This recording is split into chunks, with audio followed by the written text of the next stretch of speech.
راجیش کے نوا کی کہانی ایک خواب جیسی لگتی ہے۔ جتن کے نوا کے نام سے پیدا ہونے والا ایک عام سا لڑکا جسے فلموں کا شوق تھا، ایک دن ایسا چمکا کہ پورا ہندوستان اس کی مسکراہٹ کا دیوانہ ہو گیا۔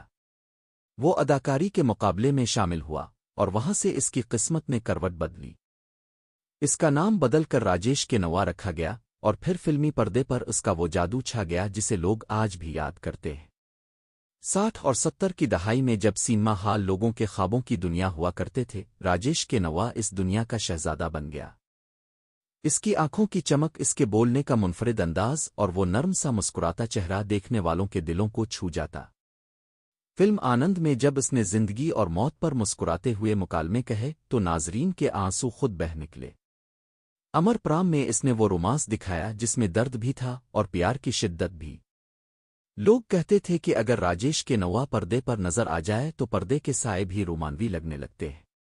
یہ بھی سچ ہے کہ شہرت ہمیشہ ساتھ نہیں رہتی، اسی طرح جیسے سورج ڈھل کر شام میں بدل جاتا ہے، ویسے ہی راجیش کے نوا کا ستارہ بھی وقت کے ساتھ مدھم پڑنے لگا۔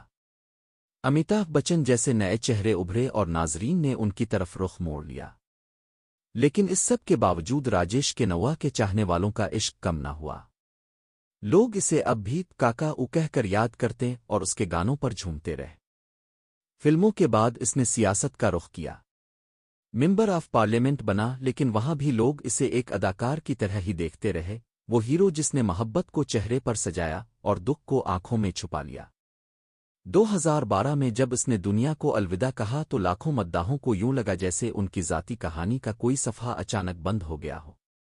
راجیش کے نوا کی زندگی دراصل ایک ایسی فلم کی طرح ہے جس میں سب کچھ ہے: محبت، شہرت، روشنی، تنہائی اور آخر میں ایک خاموش رخصتی۔ لیکن فلم ختم ہونے کے بعد بھی اس کا اثر دل پر باقی رہتا ہے، بالکل ویسے ہی جیسے ای کاکا کی مسکراہٹ آج بھی پردے سے اتر کر دلوں میں زندہ ہے۔